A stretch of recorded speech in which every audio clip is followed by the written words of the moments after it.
Hey guys, happy Friday or happy whatever day it is that you happen to be watching this. I'm Terry and I'm part of the Military Child Education Coalition team here in Charleston. And we are trying to stay alive virtually just like everyone else and staying safe. I hope you guys are staying safe. In your house and staying sane. We are funded by the state of South Carolina, and we are continuing with our workshops but doing them virtually. So I thought it would be a good time to come on and talk about some time management. I forget what month it was. It might have been December. We had some workshops in some schools and in the community about time management. But I thought this is a good as enough time as any to come and talk about time management because our routines are a little bit different and maybe we don't even have a routine. But I like to have a routine. I think they're helpful even if they're flexible and loose during this crazy time frame here. So we're going to talk a little bit about concept of time and how can we use our kind of freedom to teach the concept of time to our little kiddos, and how can we better, because we are here working from home and we're trying to balance our kids working for their school from home. So it's kind of chaotic. I get it. So when I like this little exercise, and it's hard to do when we're on video, but when we have our workshop, we have everyone stand up and close their eyes, and ideally it's kind of like back away from touching the chairs and everything so people can't, the goal isn't so you hear when people are going to sit down, but we stand with a timer and we time and we ask everyone to imagine when they think 30 seconds has passed and then for them to sit down. So it's interesting to listen and see when the people in the audience think 30 seconds has passed, because the concept of time for 30 seconds is different for everyone, even though 30 seconds is the same for everyone, but it feels different for everyone. So it's fun to watch them because sometimes people sit down in like 15 seconds and sometimes people sit down in over a minute. And so it's fun. So if you want to have a fun activity to do with your family to kind of see and gauge like what their concept of time is, don't tell them, what you're doing really, but just stand with a timer and set it, and I just put on like a stopwatch or something like that. You can use your phone or a regular stopwatch and ask them all to stand up and then sit down when they have the 30 seconds and just kind of see and gauge where they are. It's interesting. So, and then we like to ask them, what were you using as an estimate of time in your head to tell you when you were going to sit down at the 30 seconds?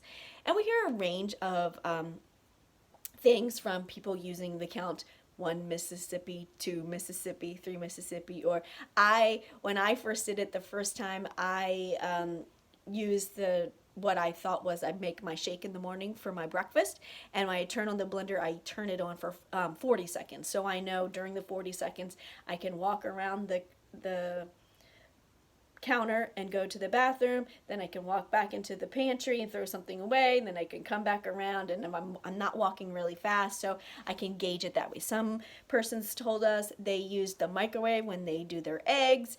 Some people just said, they just didn't even think of anything. So it's interesting to figure out and learn what other people use as a concept of time, and then that's how we use to teach our children the concept of time too. So you can practice different ways of helping to teach them. And this is the perfect time. So, sitting down when they're doing their homework and you're going to say, you're going to do this for 5 minutes. But if they're little, and sometimes even when they're big, because we don't know, they don't understand what 5 minutes is. So could you use a timer, like, one of those ones you flip over? Do you have it in your Yahtzee game or, whatever? Is it Yahtzee where they use the timer? Or I don't know. One of those things, Bobble, I think it is, that I'm thinking of. Use the timer, use a stopwatch, set it on their phone, let them do that. So if you can help them learn the concept of time, or like when you're eating dinner or either eating their breakfast, put on the timer. How long do you think it took you? And make a game out of it. How long do you think it took you to do this? And so then you say, okay, that's it. Now I know we're not driving anywhere, but maybe you're going to the grocery store and maybe your kids are in your car with you right now, but how let's put the timer on. Let's see how long it takes us to drive to the gas station, or let's see how long it takes us to drive to the grocery store. Or if they're watching a cartoon or whatever and we put it on the timer, let's see how long it takes for them to get to the first commercial. So giving them ideas of ways that they can relate and estimate in the time. Right now, we have daily tasks. We're playing, we're doing chores around the house, or we're doing our work. So if we're working from home or the kids are doing their work, during a regular day, we have other things like doctor's appointments or extracurricular things or whatever. But right now, those aren't coming into play in our daily routine. So, and I say routine loosely because I'm just about to say we have to have a routine. So, but what is our routine, And, normally we wake up from school, for school, or work, and we have an alarm, and then we have our morning routine, and we brush our teeth, eat our breakfast, or we do whatever we're doing. But is that all going out the window right now? I think in the first 2 weeks or so, it probably did, because it all felt like, what is new? And it's like when you first go back to school after the summertime or after Christmas break, you're kind of like groggy and like, oh, I don't know what I'm doing. And everything feels overwhelming and it feels like, I don't know, make it stop. But it's been 2 weeks since we've been in the e-learning here in South Carolina. And so I feel like people have probably got some sort of routine. Maybe they still wake up early every morning, or maybe you let your kids sleep in, or, are you having them finish their work at a certain time? But I'm trying to share some tips so that we can eliminate the craziness of the day. So one tip I have is make a safe zone for you and for your children. So if your safe zone is, wherever, if you have a home office, maybe your safe zone is in your home office, and letting your children know, if I'm in my home office, this is when I'm working.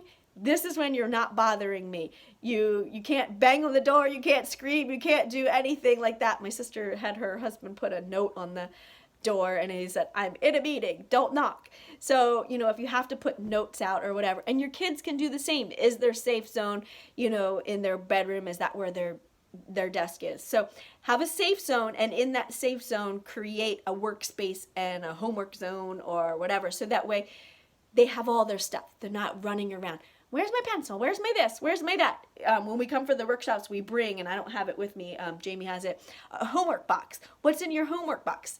All the things you need, a calculator, a ruler, some paper, some pen, all the things you're going to need to do your work so you're not running all around and looking for it.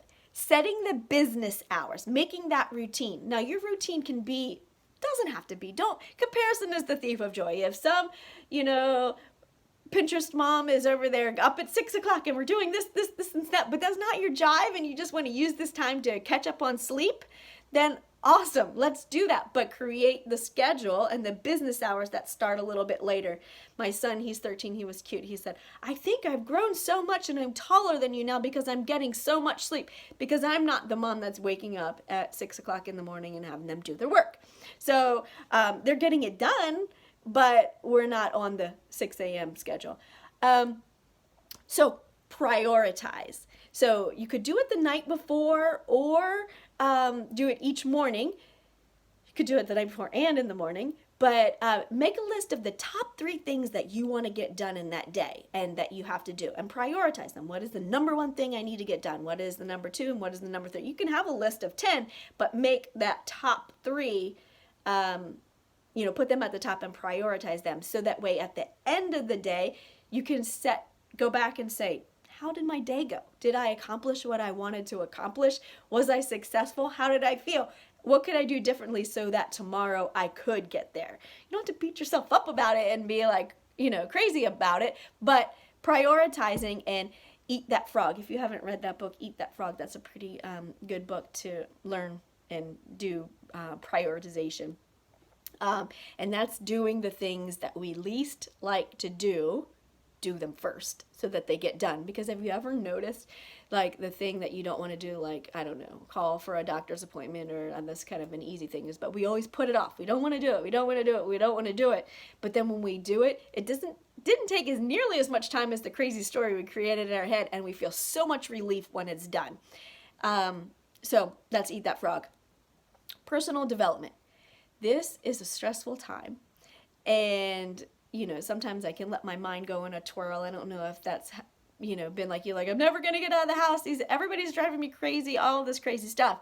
But if we can set aside some time in our business hours for personal development meaning we're listening or reading to something positive, filling our brain with positivity and goodness so that we can fill our cups and deal with the stress that's the chaos around us when we come back.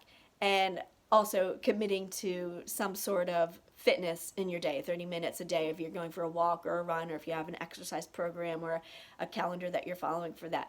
Setting that in, 30 minutes of listening or reading to something positive and 30 minutes of actual physical positivity. And that will help keep our spirits up. Eliminate distractions as much as possible. So that's, setting that time and that place that you're doing that. And for our kids, turning off the TV during work time, turning off the music, letting them say, for 1 hour, you're going to have focused attention on your work. And they can probably get done way more work and faster than they did before. So having that, eliminating distractions. So how can we set this up for our little ones or even for ourselves? Can we sit down with them and have that calendar? I mean, right now I see on Facebook people have thrown their calendars away and they're kind of like, whatever, I'm not gonna, use my calendar because I'm not going anywhere.